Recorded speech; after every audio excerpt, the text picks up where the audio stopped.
World Tune TV.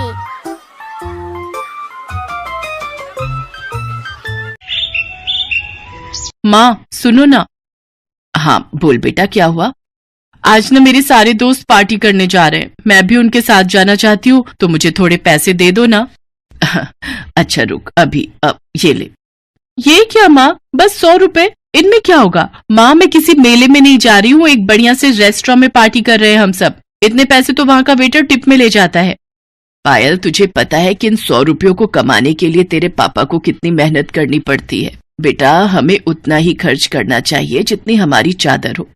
मुझे पता था कि तुम यही सब नाटक करोगी, पर मुझे तुम्हारा लेक्चर सुनने में कोई इंटरेस्ट नहीं है। तुम रहने दो माँ। ऐसा करो तुम ना ये 100 रुपए भी अपने पास रखो, मुझे नहीं चाहिए। और ऐसा करती हूँ अब से मैं कॉलेज भी पैदल ही जाया करूंगी, उससे ऑटो के 30 रुपए भी बच जाएंगे। पापा को 30 रुपए भी कमाने में मेहनत लगती होगी ना। ये क्या बात हुई पायल, ये तो सरासर बदतमीजी है। ज्योति अपनी बात पूरी कर पाती उससे पहले ही पायल पैर पटकते हुए वहां से चली गई। ये कहानी इसी लड़की पायल और उसकी माँ ज्योति की है। ज्योति के पति का नाम अजय था और उन दोनों की इकलौती बेटी थी पायल। अजय एक कार मैकेनिक था। ज्योति और अजय में अच्छी बनती थी, लेकिन इनकी बेटी पायल, उसके मिजाज जरा अलग थे। उस दिन अपनी माँ से नाराज होकर जब वो अपने कॉलेज पैदल ही जाने लगी, तभी रास्ते में उसके पास एक बड़ी सी गाड़ी आकर रुकी। ओह हाय पायल, कैसी हो? सॉरी, मैंने आपको पहचाना नहीं। अरे मैं तुम्हारा सीनियर विकास, बीएससी फाइनल ईयर। हम मिले थे ना उस दिन कॉलेज लैब में। ओह हाँ, अब याद आया। हाय, मैं अच्छी हूँ। What about you? I am too good. तुम कॉलेज ही जा रही हो ना? हाँ। आ जाओ, मैं भी कॉलेज ही जा रहा हूँ। I will drop you. It's okay, I can manage. अरे घबराओ मत, आ जाओ, मेरे साथ तुम्हें कोई खतरा नहीं है। काफी देर से धूप में पैदल चलकर थक चुकी पायल मना नहीं कर सकी और विकास के साथ उसकी कार में बैठ गई। और फिर ओह नाइस कार। थैंक्स, पिछले महीने ही ली है। वाह, इसका इंटीरियर कितना कूल है और कितने सारे फीचर्स हैं इसमें तो। म्यूजिक तो और भी औसम है, सुनना चाहोगी? हाँ क्यों नहीं। विकास ने गाड़ी में म्यूजिक ऑन किया जिसमें पायल खो गई। वो पहली बार इतनी महंगी कार में बैठी थी। वो मन ही मन सोचने लगी कि अमीरी में कितना मजा है। साथ ही वो अपनी किस्मत को भी कोस रही थी। जब तक पायल ये बातें सोच रही थी तब तक कॉलेज आ गया। आप ना मुझे यहीं बाहर छोड़ दीजिए। क्यों, क्या हुआ? अंदर चलते ना। विकास कार को कॉलेज के अंदर ले गया और फिर पार्किंग में जब विकास के साथ पायल कार से उतरी तो वहाँ खड़े लड़के पायल को देखकर बोले, विकास भाई के तो मजे हैं यार। हाँ भाई, कसम से जिंदगी हो तो ऐसी यार, रोज इसकी गाड़ी से नई लड़की उतरती है। देखना अब इसको भी घुमाएगा फिराएगा और फिर छोड़ देगा। सही बोला भाई, पर ये लड़कियां भी कम नहीं है, विकास के पैसों पर ऐश करने में कोई कसर नहीं छोड़ती है, हैं? ये दोनों लड़के जो विकास के बारे में बात कर रहे थे वो विकास की क्लास में ही पढ़ते थे और विकास को अच्छे से जानते थे। लेकिन इन सब बातों से अनजान पायल तो हैंडसम और रईस विकास की दीवानी हो चली थी। अब हर रोज ही विकास पायल को बस स्टॉप से पिक करता और फिर वो दोनों साथ में विकास की गाड़ी से ही कॉलेज जाते। फिर धीरे धीरे वो दोनों कॉलेज से बाहर भी मिलने लगे। पायल को लग रहा था कि विकास जैसे हैंडसम और अमीर लड़के से शादी करके उसकी किस्मत ही बदल जाएगी, लेकिन विकास के इरादे कुछ और थे। वो एक नंबर का मक्कार और अय्याश लड़का था। वो सिर्फ अपने करोड़पति पिता के पैसों पर मौज करता था। एक दिन विकास की कार पंचर हो गई और विकास ने जिस दुकान के बाहर गाड़ी लगाई वो पायल के पापा की दुकान थी। उन्होंने जैसे ही पायल को विकास के साथ उसकी गाड़ी में देखा तो फौरन पायल पर भड़कते हुए बोले, पायल तुम इस गाड़ी में क्या कर रही हो और ये लड़का कौन है? पापा वो ये मेरे दोस्त हैं। मुझे घर छोड़ने जा रहे थे तभी हमारी मतलब इनकी गाड़ी पंचर हो गई। फौरन उतरो गाड़ी से और अंदर जाकर बैठो, मैं तुम्हें घर छोड़कर आऊंगा। पर पापा। सुनाई नहीं दिया एक बार में? आपकी गाड़ी का पंचर लग गया है तो अब आप जा सकते हैं। इसके बाद अजय अपने स्कूटर पर पायल को लेकर घर पहुंचे और फिर ज्योति को सारी बात बताई। पायल सच सच बता, क्या चल रहा है ये सब? आप लोगों को ना बस तिल का ताड़ बनाना ही आता है। वो मेरे सीनियर हैं जिनके सामने पापा ने मेरी इज्जत की वाट लगा दी। पता नहीं क्या सोच रहे होंगे वो मेरे बारे में। काश उन्हें पता ही नहीं चलता कि मैं एक पंचर बनाने वाले की बेटी हूँ। पता नहीं ये सब जानने के बाद वो मुझसे बात भी करेंगे या नहीं। पायल तुम उस लड़के के बारे में कुछ नहीं जानती। वो आए दिन आता है मेरे पास अपनी गाड़ी सुधरवाने, आए दिन शराब के नशे में अपनी गाड़ी ठोकता फिरता है और तो और हर बार उसकी गाड़ी से एक अलग लड़की उतरती है। हाँ तो क्या हुआ, वो अमीर है, स्टाइलिश है, तो उसकी दोस्त तो होंगी ना। पायल तुम उस अय्याश और फरीबी के लिए हमसे बहस कर रही हो? पापा हर पैसे वाला अय्याश नहीं होता, विकास ऐसे नहीं है। मैं उनसे बहुत प्यार करती हूँ और मुझे पूरा विश्वास है कि उनके दिल में भी मेरे लिए ऐसी ही फीलिंग है। आपको पता है इस दुनिया में अच्छे लड़के कितनी मुश्किल से मिलते हैं। वो इतने पैसे वाले हैं कि उनसे शादी करके मेरी जिंदगी सुधर सकती है, और मेरी ही क्यों, उनके पास इतनी दौलत है कि उनकी बीवी बनने के बाद मैं आपको भी इस नर्क से निकाल सकती हूँ। सही कहा तूने, इस दुनिया में अच्छे लड़के बड़ी मुश्किल से मिलते हैं। हाँ, और ये भी सच है कि हर पैसे वाला अय्याश और फरेबी नहीं होता। कुछ लोग सच्चे प्यार के लिए अपना घर बार, पैसे, दौलत सब कुछ छोड़ देते हैं। ऐसा प्यार और ऐसी जिंदगी किस काम की जिसमें पैसों और ऐशो आराम ना हो। मैंने बचपन से गरीबी देखी है। ये मत करो, वहां मत जाओ क्योंकि पैसे नहीं है। उफ, अब बस, मैं अब और ये नरक जैसी जिंदगी नहीं जी सकती। चुप हो जा पायल, तू जिसे नरक बता रही है वो मेरे लिए स्वर्ग से भी बढ़कर है, समझी?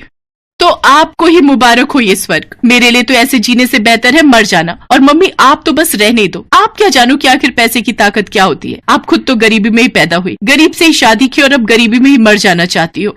पायल की ये बदतमीजी उसके पापा अजय से बर्दाश्त नहीं हुई और उन्होंने आगे बढ़कर पायल के गाल पर एक जोरदार तमाचा जड़ दिया और फिर उसे जबरदस्ती अपने साथ लेकर घर से बाहर गए।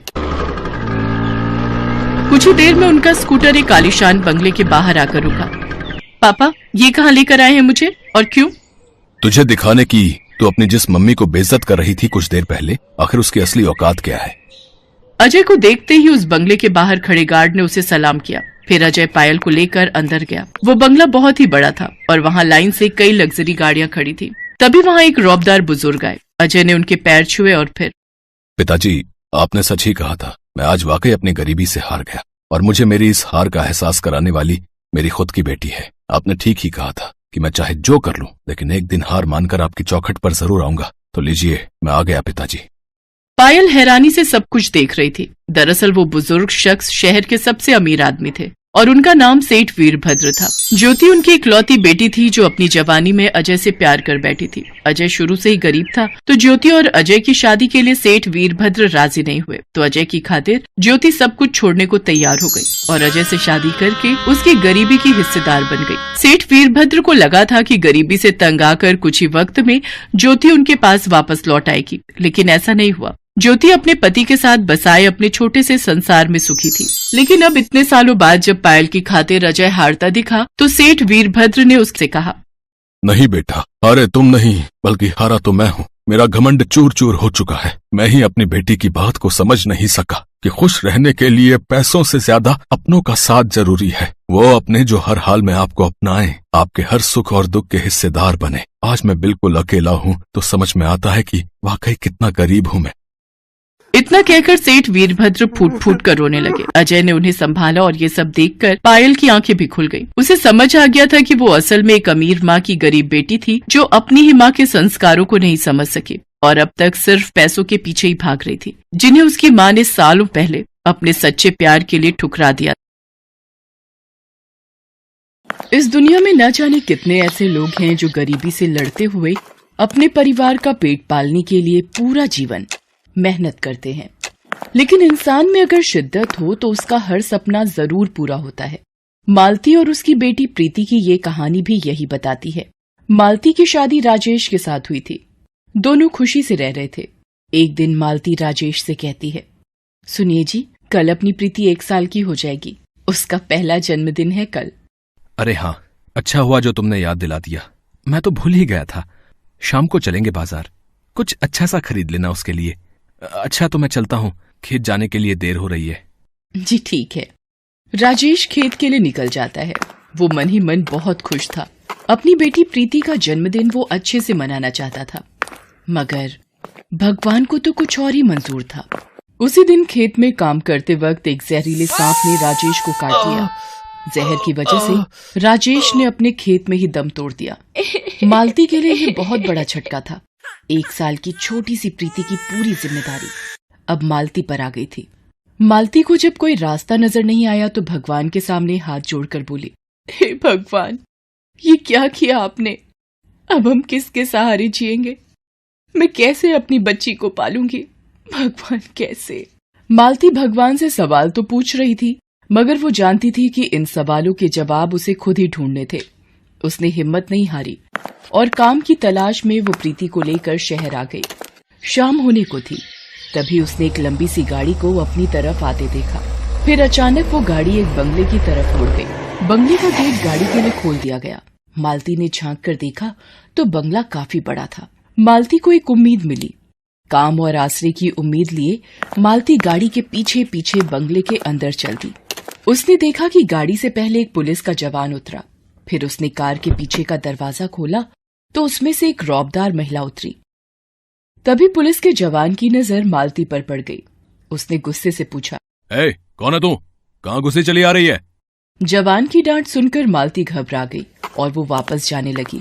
तभी उस महिला ने मालती को आवाज लगाई और कहा, सुनो, रुको, इधर आओ, क्या नाम है तुम्हारा?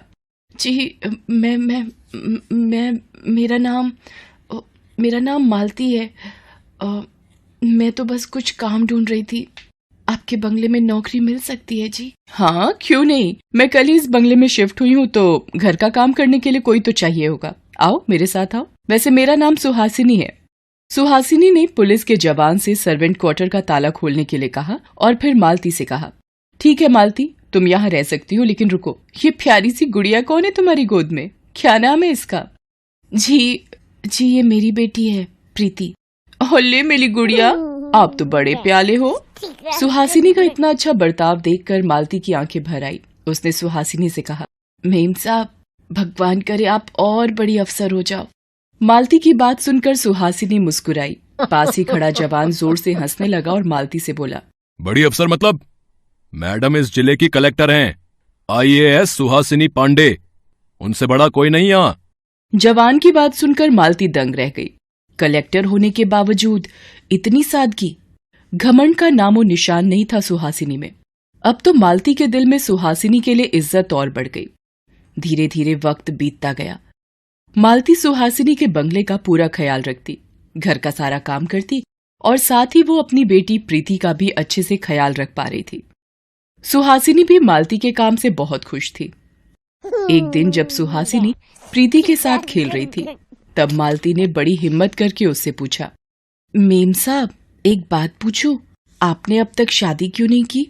हाँ, मैंने जिससे शादी करनी चाहिए वो किसी और का हो गया, तो बस अब ऐसे ही जिंदगी गुजार रही हूँ। लेकिन खुश हूँ।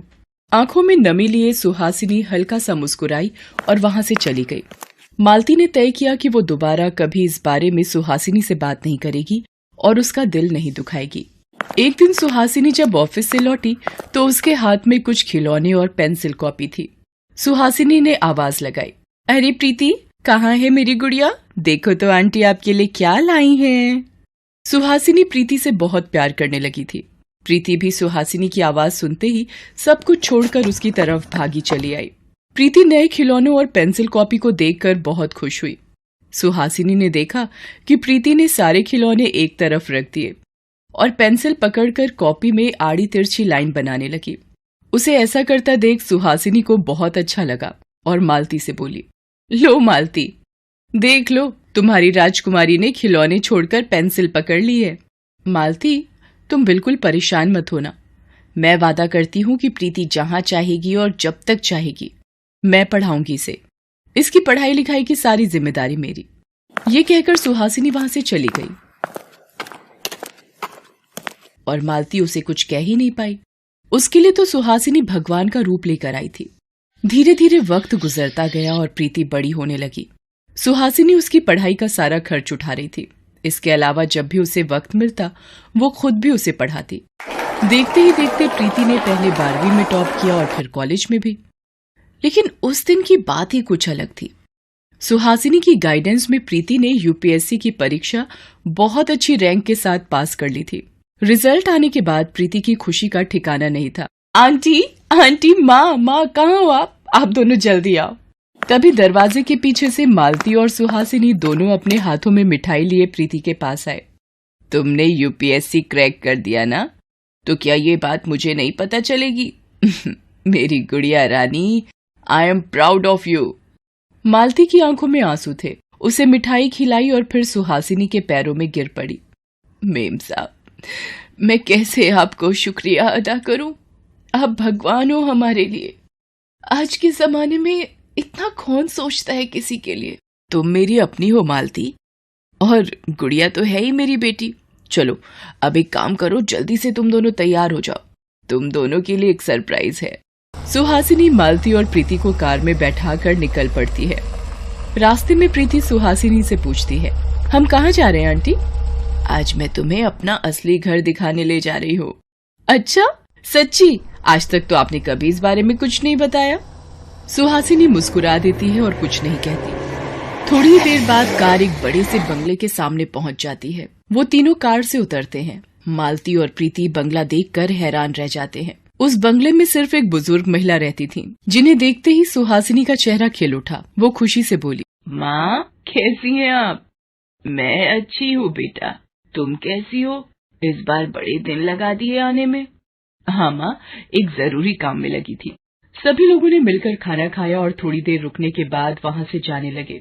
सुहासिनी ने बुजुर्ग महिला के कान में कुछ कहा, जिसके बाद उन्होंने प्रीति के सिर पर हाथ रखकर उसे आशीर्वाद दिया। फिर तीनों उस बंगले से बाहर आ गए।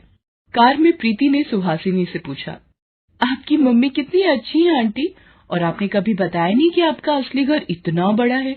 सुहासिनी ने प्रीति की बात का कोई जवाब नहीं दिया।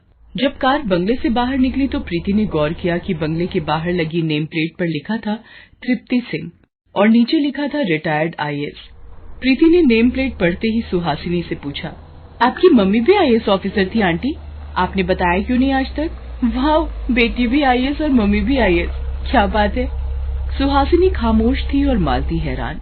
उसकी समझ में कुछ नहीं आ रहा था। कुछ देर बाद सुहासिनी ने कार को एक गांव के पास रुकवाया और एक टूटी फूटी झोपड़ी की तरफ इशारा करते हुए कहा, प्रीति वो है मेरा असली घर। यहाँ मैं अपनी माँ के साथ रहती थी। मेरे बाबा मेरी माँ और मुझे छोड़कर चले गए और मेरी माँ मुझे लेकर शहर आ गई। तृप्ति मैडम ने हमें खाना दिया, सहारा दिया और मुझे पढ़ाया लिखाया। मेरी माँ की मौत के बाद भी उन्होंने मेरा ख्याल रखा, तभी से मैं उन्हें माँ कहकर पुकारती हूँ। उन्होंने मुझे पढ़ा लिखा कर काबिल बनाया। मुझे अच्छे से याद है जब मैं कलेक्टर बनकर उनके पास गई तो उन्होंने मुझसे कहा था, सुहासिनी बेटा तुमने मेरी मेहनत सफल कर दी, मुझे तुम पर बहुत गर्व है, लेकिन तुम्हें यही नहीं रुकना है। अब भी कई ऐसी बेटियां हैं जिनके सपने अधूरे ही रह जाते हैं और एक कलेक्टर होने के नाते अब से तुम्हारा हर काम समाज की भलाई के लिए होना चाहिए। उनकी वो सीख मैंने हमेशा याद रखी और हमेशा ये कोशिश की कि कभी किसी बेटी के सपने अधूरे ना रहें। मुझे पूरी उम्मीद है कि तुम भी अपने जीवन में हमेशा ये सीख याद रखोगी बेटा। जी आंटी।